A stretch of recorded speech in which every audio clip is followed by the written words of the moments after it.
Good day everyone, I am from ABS support team. Today I will showcase how to do an early checkout. To do an early checkout, first go to home page and at the general section click room rack. Locate the room of the guest that requests an early checkout.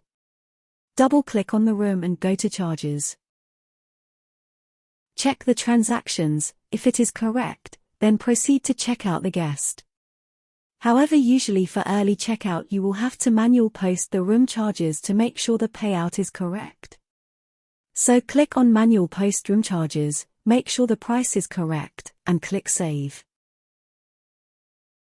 Now that the amount is correct, close the charges page and click checkout. Return the payout amount to the guest and click checkout. Here you can print the folio and the receipt. Click Done and you have successfully performed an early checkout. Thank you and I hope you've learnt something from this tutorial video.